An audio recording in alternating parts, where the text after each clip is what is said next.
First Officer Tlaxu of the Alliance scout ship, Swift Wind, had always prided himself on his calm demeanor, a trait his species, the six-armed hexapodians, was famous for. But as he stared at the sensor readings flooding his neural interface, his outer arms began to tremble. "Captain Zexley," he called out, his voice wavering. "We're detecting quantum displacement patterns at coordinates 347 Mark 892. The energy signature. It's unlike anything in our database." The avian Captain Zexley swooped down from her command perch, her iridescent feathers reflecting the blue glow of the bridge displays. "Specify, unlike, First Officer. We have records of every known species drive signatures." "That's just it, Captain. The signature matches one classification. But it's impossible." Tlaxu's neural tendrils pulsed with anxiety. "It's registered as human military, specifically their lost Titan-class battleships." The bridge fell silent. Even the youngest crew members knew of humanity's last stand, how their mighty warships had vanished during the Battle of Sol rather than surrender. For 3 centuries, the Alliance had maintained their carefully constructed narrative. The humans had destroyed themselves in a final act of defiance, their greatest achievements lost to time.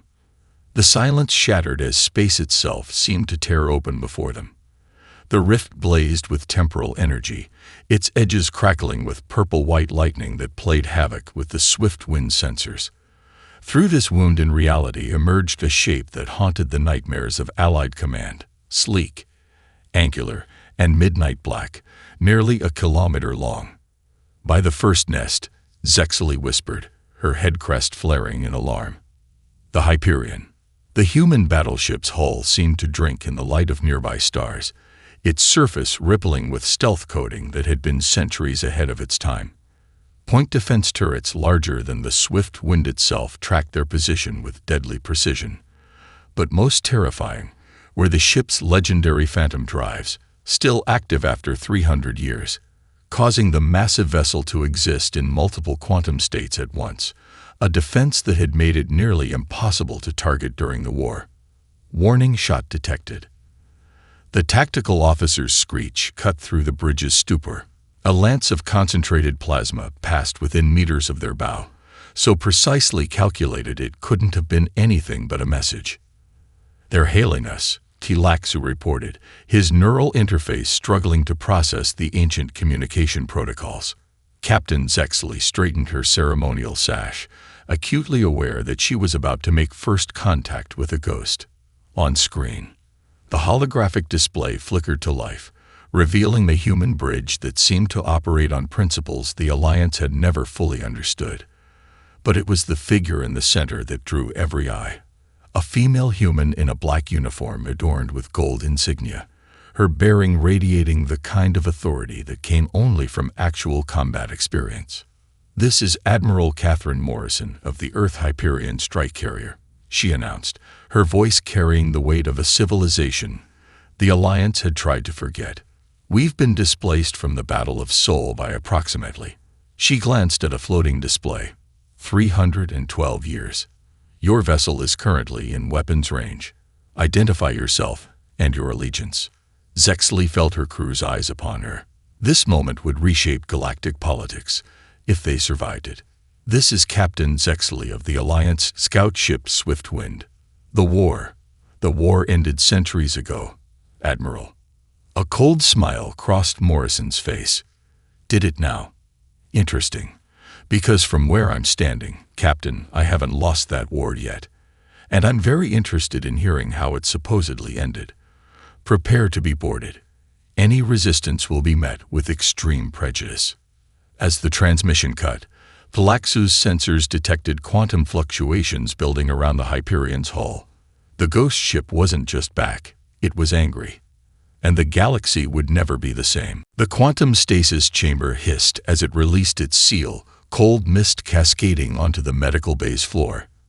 Admiral Catherine Morrison's eyes snapped open, muscle memory from countless combat drills already assessing her surroundings before her conscious mind fully awakened.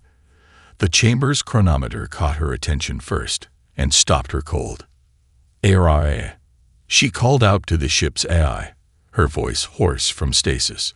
Verify temporal readings. Authorization Morrison, Alpha 70. Temporal displacement confirmed. Admiral, the AI's voice resonated through the chamber. Ship's chronometers indicate we have emerged 312 years, 47 days, and 13 hours after emergency quantum jump protocols were initiated during the Battle of Sol. All systems remained in temporal stasis until emergence. Morrison's fist clenched against the chamber's edge. They'd known the experimental phantom drive might cause temporal displacement. It had been a desperate gamble when the Alliance fleet surrounded Earth. But 3 centuries. Status of the crew. All 300 personnel emerging from stasis. No casualties. A pause. Admiral, I should inform you that I've already made contact with an Alliance vessel. Their technological capabilities appear regressed from our last encounter. Morrison pushed herself up, ignoring the vertigo as her inner ear adjusted to normal spacetime. Around her, other stasis pods were opening, revealing the elite crew she'd handpicked for Earth's last stand. Commander Jack Reynolds, her tactical officer, was already checking weapon systems. Dr. Elena Santos, their chief engineer, moved straight to a console, her fingers flying over holographic displays. ARIA, full situation report, Morrison ordered, accepting a stimulant injection from a medical drone. What exactly are we waking up to? The AI's response was diplomatic but grim. Based on data extracted from the Alliance vessel's networks, humanity's status has changed significantly. Following the Battle of Sol, Earth was occupied. Human colonies were placed under direct Alliance control. Our species has been reclassified as a protected client race, with restricted access to advanced technology and limited self-governance. The medical bay fell silent as crew members processed this information. Morrison watched their expressions shift from confusion to anger, the same cold fury she felt building in her chest. "Show me," she commanded. Holographic displays materialized around them, showing images that made Morrison's jaw clench. Human colonies under Alliance supervision. Earth itself, its once proud cities replaced with cultural preservation zones.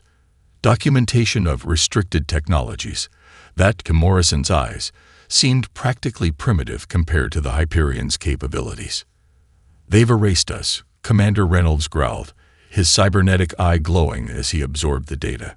300 years of pretending we were never their equals. Dr. Santos looked up from her console, her dark eyes blazing. "Admiral, the Hyperion systems are fully operational. Phantom drive is stable, quantum shields at 100%, and our weapon systems." She smiled grimly. "Let's just say we're significantly overqualified for this century." Morrison straightened her uniform, feeling the weight of the Admiral's stars on her collar. 3 months ago, subjectively, she'd been prepared to die defending Earth. Now she had a second chance, but the stakes were even higher. Patch me into the ship-wide comm." She waited for the acknowledgement tone, then addressed her crew. "This is the Admiral speaking. By now you're all aware of our situation. 3 centuries ago, we made a choice to activate the Phantom drive rather than watch Earth fall. That choice has brought us here, to a future where everything we fought for has been buried under Alliance lies." She paused, watching as more crew members emerged from stasis, their faces hardening as they absorbed the situation.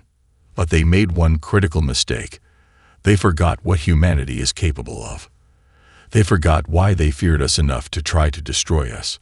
The Hyperion carries within it the best of what humanity achieved: our technology, our strength, and most importantly, our unwillingness to bow to tyranny. We may have lost 300 years, but this fight isn't over. It's just beginning. Throughout the ship, 300 voices raised in response.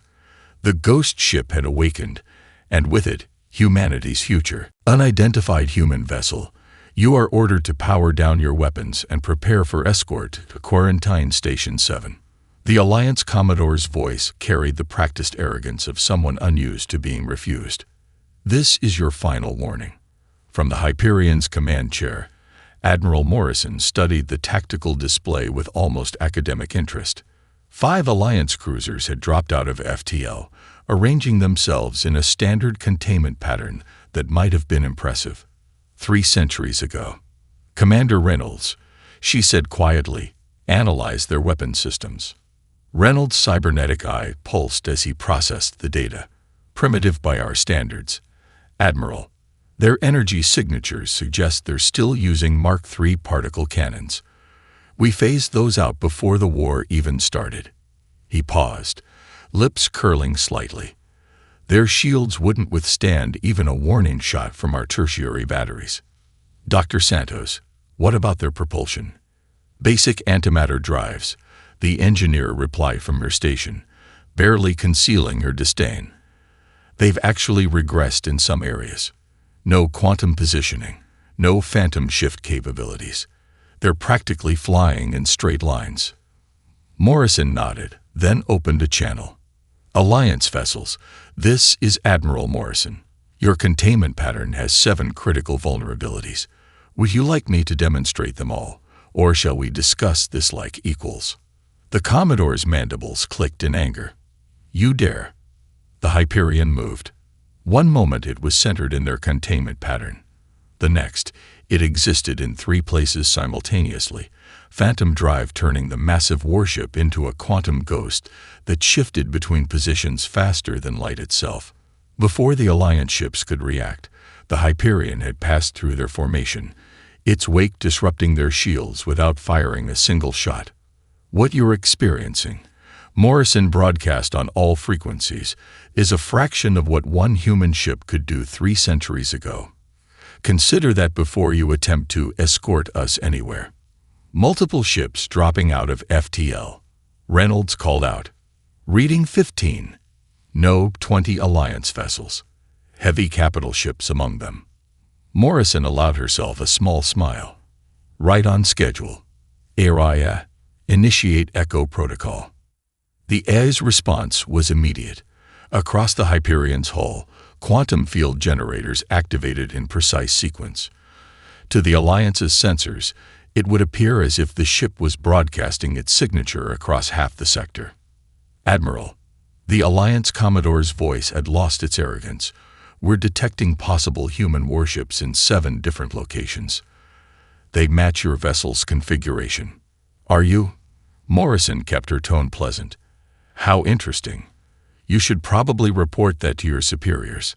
After all, if one human battleship from the past could appear, who knows how many more might be out there. The effect was immediate. The Alliance fleet's formation became chaotic as ships turned to face phantom sensor readings in all directions. Their centuries of technological regression had left them unable to distinguish between the Hyperion's quantum echoes and real ships. Dr. Santos, Morrison ordered, prepare to broadcast on all frequencies used by human colonies within range. It's time to remind our people who they really are. She stood, addressing the bridge crew. The Alliance spent 3 centuries trying to make humanity forget its strength. They turned our history into myth, our achievements into cautionary tales. Today, we show them their mistake. The Hyperion shifted again, its phantom drive placing it directly in front of the Alliance flagship. At this range, they could see the panic on the alien crew's faces through the bridge viewports. Your fleet has 2 choices, Morrison announced. Withdraw and report that the ghosts of Earth's fleet have returned, or press your attack and discover exactly why your ancestors feared us enough to rewrite history. You have 30 seconds to decide. 27 seconds later, the Alliance fleet jumped to FTL, leaving the Hyperion alone in suddenly empty space. But the message had been sent. Across human colonies, communication channels lit up with the news. A ship from humanity's golden age had returned, and with it, the truth about their past. The revolution had begun. Lieutenant Sarah Hunter moved silently through the shadows of the Alliance Archive Station, her quantum-weave stealth suit rendering her virtually invisible to both organic and electronic surveillance. 3 centuries of technological regression had made the Alliance overconfident in their security systems, systems that might as well have been prehistoric compared to the Hyperion's infiltration tech. Target server room is 20 meters ahead. Araya's voice whispered through her neural link. Be advised. Detecting 4 guards and automated defense systems. Hunter allowed herself a small smile. What kind of defenses? Motion sensors, heat detection, and what they consider AI monitoring. The ship's AI actually managed to sound amused. Their AI has approximately 0.001% of my processing capability. Infiltration team in position. Commander Reynolds' voice came through. His team scattered throughout the station's other key locations. Ready on your mark, Lieutenant. Hunter reached into her tactical pouch and removed a device smaller than her thumb. A quantum processor that Dr. Santos had lovingly dubbed the skeleton key. 3 centuries ago, it had been cutting-edge Earth technology. Now, it was practically magic. Executing in 3, 2, 1.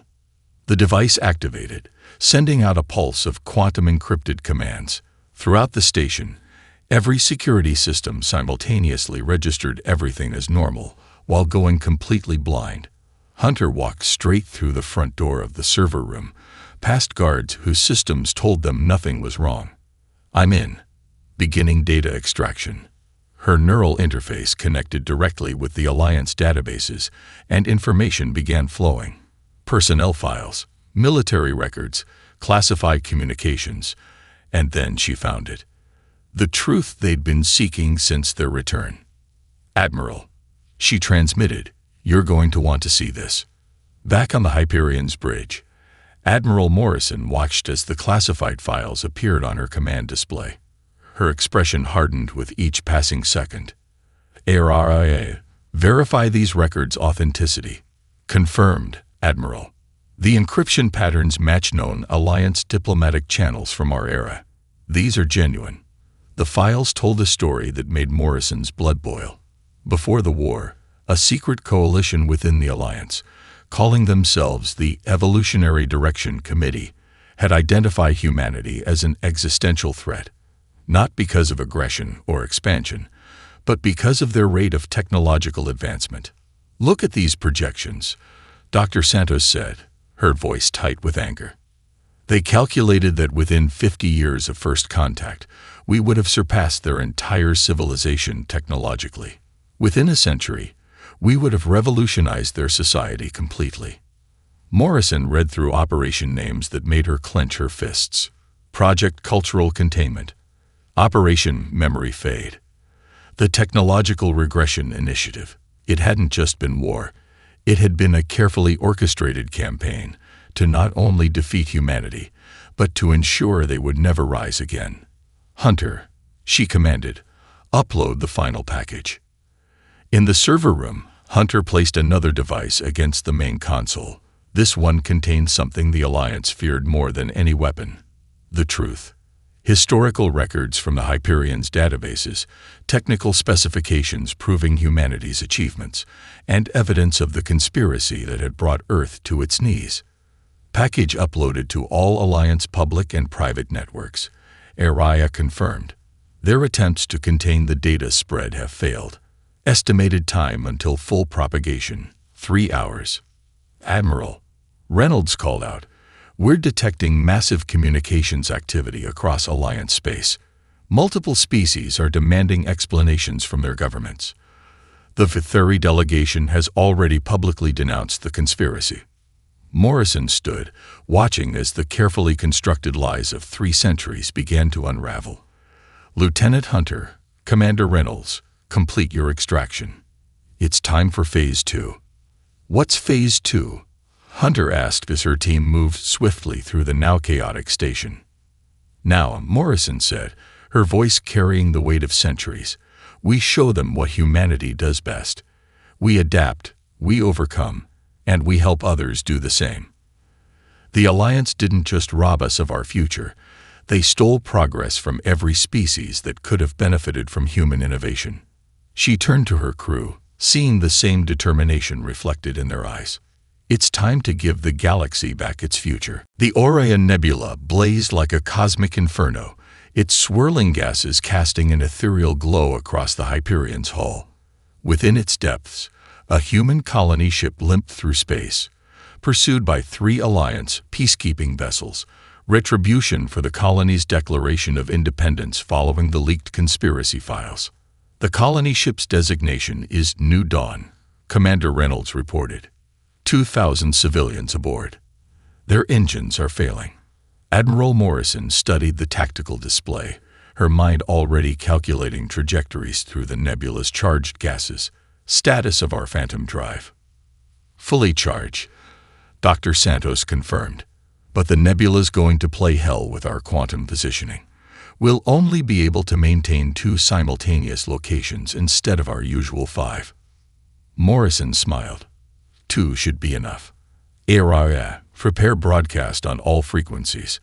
It's time for a lesson in human combat doctrine. The Alliance vessels had their prey cornered, herding the colony ship toward a dense patch of the nebula, where the gases would disable their engines completely. They were so focused on their target, they never saw the Hyperion coming. Alliance vessels. Morrison's voice cut through their comm channels. This is Admiral Morrison of the Earth Hyperion strike carrier. You are engaging in unauthorized actions against civilian targets. Stand down or be educated. The Alliance commander's response crackled with static and arrogance. This is internal Alliance security business. Interfere and you'll learn why your ancestors fell. Actually, Morrison replied, I think it's time for you to learn why they feared us. A Hyperion split into 2 quantum states simultaneously, appearing both above and below the Alliance formation. Before they could react, precisely calibrated graviton beams lanced out from both instances of the ship, creating a localized distortion that trapped the Alliance vessels in a gravitational crossfire. First lesson, Morrison broadcast, as the enemy ship struggled against forces they barely understood. Humans excel at using our environment.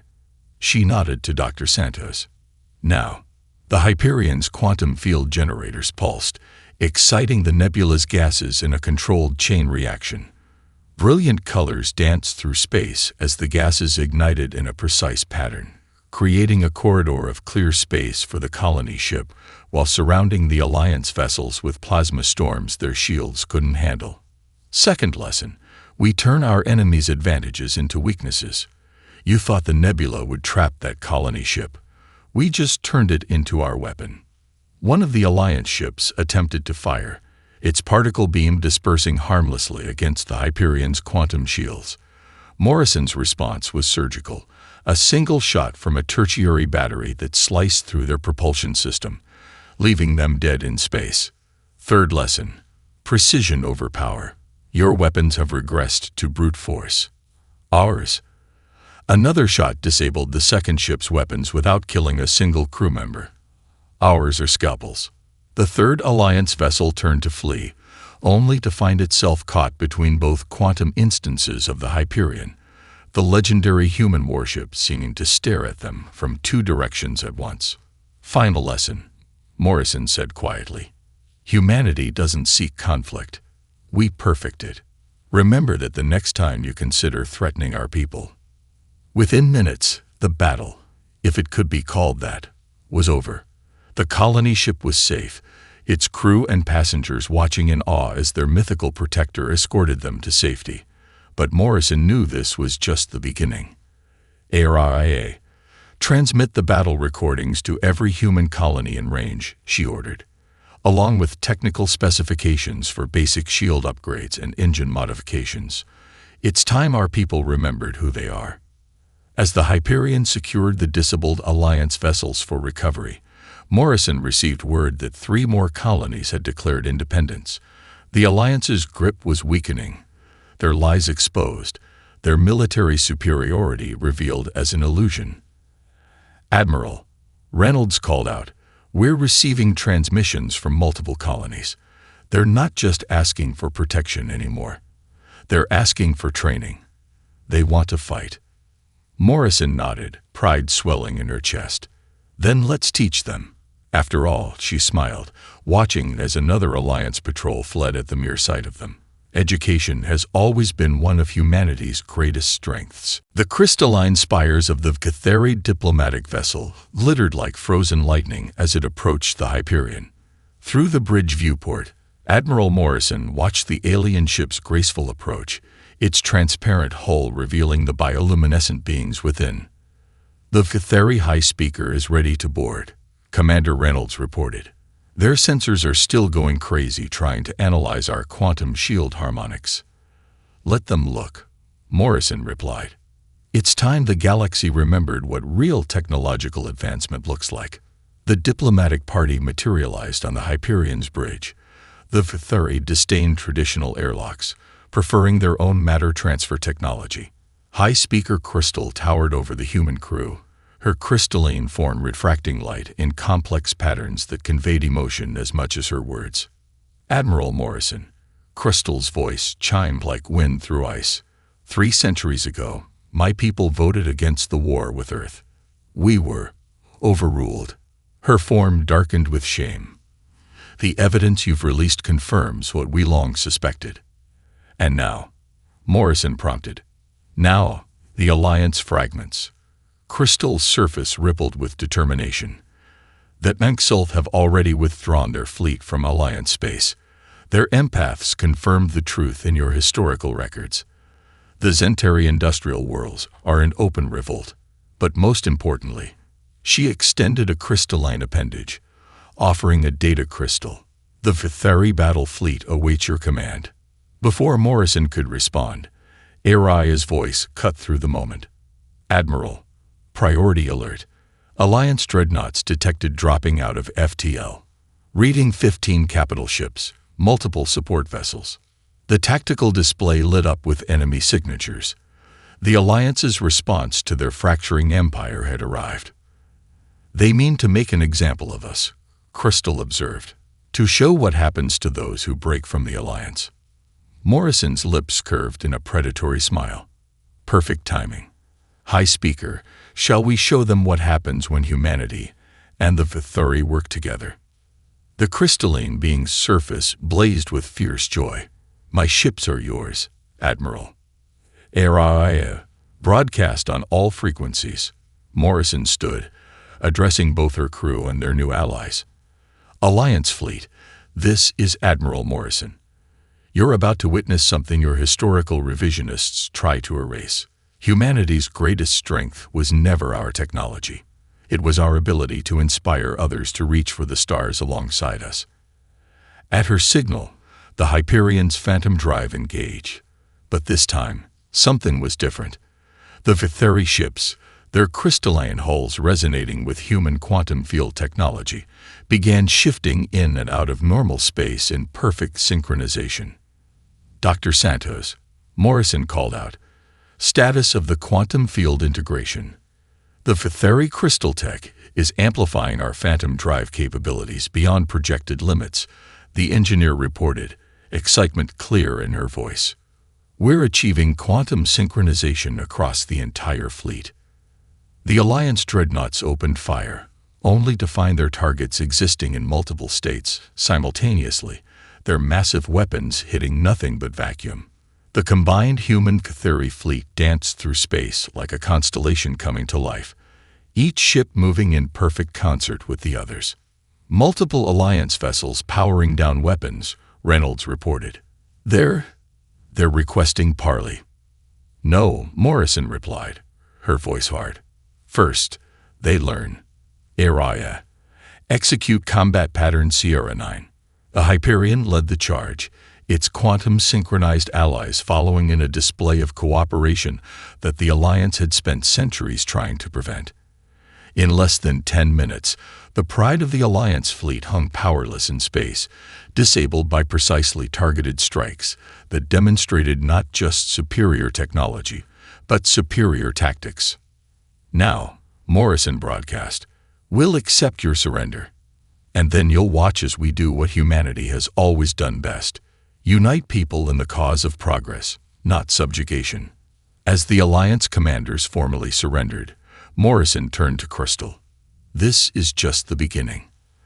There are other species out there who'll remember what humanity once offered them. freedom, innovation, partnership. The High Speaker's crystalline form pulsed with agreement. Then let us remind them, Admiral. Let us show the galaxy what it lost when they tried to cage humanity, and what it can regain now that you've returned. The revolution was no longer just human. It had become something more. Exactly what the Alliance had feared 3 centuries ago. Temporal rift detected at calculated coordinates, Araya announced. Energy signature matches Hyperion's quantum displacement patterns. Through the swirling vortex of fractured spacetime, Admiral Morrison watched as lightning crawled across the void. This was the 3rd rift they'd approached, and each one held both promise and peril, another piece of Earth's lost fleet, trapped in temporal stasis like the Hyperion had been. Multiple Alliance pursuit vessels detected, Commander Reynolds reported from Tactical. They're trying to beat us to the rift. Of course they are, Morrison replied, a grim smile playing across her features. They finally realize what we're doing. Dr. Santos, status of the quantum beacon. The engineer's fingers danced across her holographic controls. Ready, Admiral. If there's a ship in there, this will guide them out. The Alliance had sent their fastest ships this time, sleek, experimental vessels that represented their best attempt to catch up to human technology. They were impressive by modern standards. Unfortunately for them, humanity's standards were 3 centuries ahead. Multiple targeting locks detected, Reynolds warned. They're trying to collapse the rift before we can reach it. Morrison's voice carried the weight of command as she ordered, execute Operation Wake-Up Call. The Hyperion split into 3 quantum states, its phantom drive pushing the limits of physics. The Alliance ships fired, their energy weapons passing harmlessly through 2 of the images, while the real Hyperion dove straight for the rift. Quantum beacon activated, Santos called out, broadcasting recovery signals. For a moment, nothing happened. Then the rift blazed with new energy as something massive began to emerge. The Alliance ships recoiled as the EHS Prometheus, sister ship to the Hyperion, tore its way back into normal spacetime. Admiral, Araya reported, receiving authentication codes from Prometheus. Admiral Marcus Chen commanding. The comm crackled to life with a familiar voice. This is Admiral Chen of the Prometheus. We were at Earth. The Alliance fleet had us surrounded. We activated the Phantom Drive. And then, he paused. Catherine, is that you? Welcome to the future, Marcus, Morrison replied, emotion thick in her voice. It's been a while. About 3 centuries, give or take. Before Chen could respond, Reynolds cut in. Admiral, Alliance reinforcements dropping out of FTL, reading 5 dreadnoughts and multiple support ships. Morrison's smile turned predatory. Perfect timing. Marcus, feel like showing these children what 2 human battleships can do. Already spinning up weapons, Chen replied, and Morrison could hear the grin in his voice. Prometheus is combat ready, just like old times. The Alliance fleet opened fire, their weapons filling space with enough energy to shatter a small moon. But they were fighting ghosts. 2 ships that could be in multiple places at once, crewed by warriors who had perfected the art of quantum combat 3 centuries ago. Execute attack pattern Delta 7, Morrison commanded. Let's remind them why they feared us enough to try to erase us from history. The Hyperion and Prometheus moved in perfect synchronization, their phantom drives linking to create a complex web of quantum duplicates. Alliance gunners found themselves firing at empty space as the human vessels seemed to dance between their shots. Admiral, Santos called out, excitement in her voice. I'm detecting quantum signatures from the other rifts. They're destabilizing, but in a controlled pattern. The other ships, they're breaking free on their own. Morrison watched as more rifts began to tear open across the sector. The EHS Valiant, the Excalibur, the Sovereign, one by one, Earth's lost fleet was returning, their crews awakening to find their world changed, but not their mission. All ships, this is Admiral Morrison. She broadcast on the encrypted quantum frequency they used during Earth's last stand. The war isn't over. The Alliance tried to bury our achievements, subjugate our people, and deny humanity its destiny among the stars. But they forgot one crucial detail. They forgot we always find a way. Chen finished, no matter the odds. As the Alliance fleet retreated in disarray, Morrison watched the tactical display fill with friendly signatures. Earth's finest ships and crews, reunited across 3 centuries, ready to right an ancient wrong. Now, she said quietly, we take back what's ours. The ruins of Earth stretched below them, centuries-old scars still visible on the planet's surface. Admiral Morrison stood on Hyperion's bridge, surrounded by holographic displays showing the assembled fleet, not just Earth's recovered warships, but vessels from 24 species who had chosen to stand with humanity. Alliance supercarrier detected, Commander Reynolds reported. They'd brought their entire home fleet, over 300 ships, and their temporal cannon. Morrison asked, though she already knew the answer. Charged and ready, Dr. Santos confirmed grimly. If they fire it, they'll seal all temporal rifts permanently. We'd lose our phantom drive advantage. Morrison nodded, watching as the massive Alliance fleet took up position around Earth, their last desperate attempt to maintain control, to keep humanity and all other species locked in technological stasis. All ships, battle formations, she ordered. Remember your training. Remember who we are. The human fleet moved with practiced precision, their Catheri and Mxelf allies falling into perfect synchronization thanks to the quantum field integration. The Alliance had numbers, but the combined fleet had something more powerful. The accumulated knowledge of a dozen species, finally free to innovate again. They're broadcasting, Reynolds announced. The Alliance Supreme Commander appeared on the main screen, his chitinous face revealing no emotion. This is your final warning. Stand down, or we will seal the temporal rifts and end this rebellion. Morrison's response was calm, measured. You've spent 3 centuries afraid of what humanity might become. Today, you learn why that fear was justified. She turned to Santos. Execute Operation Paradox.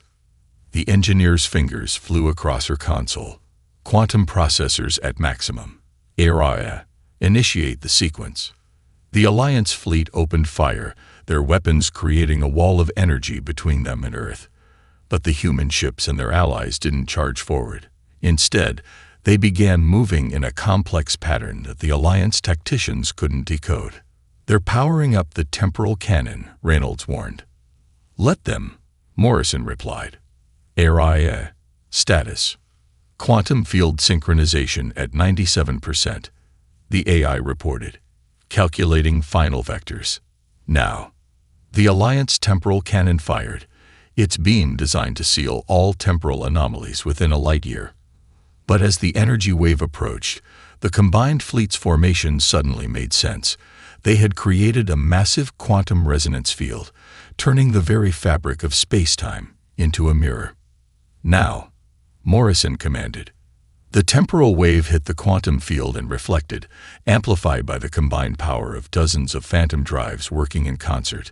The Alliance fleet watched in horror as their own weapon turned back on them, trapping them in a localized time dilation field.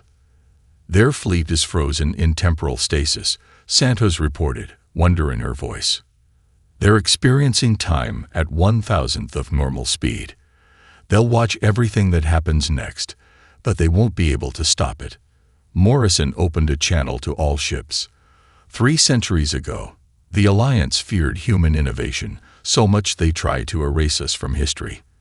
They forgot that humanity's greatest strength isn't our technology. It's our ability to unite others in the cause of progress. She watched as the combined fleet moved into final attack position around the helpless Alliance armada. Today, we reclaim Earth. But more importantly, we reclaim the future, not just for humanity, but for every species that yearns to grow, to innovate, to reach for the stars without artificial limitations.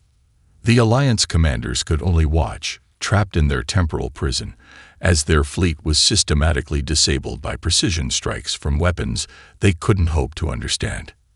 Hours later, as the Alliance leadership signed their unconditional surrender aboard the Hyperion, Morrison stood with high-speaker Crystal and representatives from a dozen other species, watching the sun rise over Earth for the first time in 3 centuries. "What now, Admiral?" Crystal asked, her crystalline form refracting the dawn's light. Morrison smiled, seeing not just Earth's rebirth, but the birth of something greater, a true alliance of equals, united not by fear, but by the shared dream of discovery.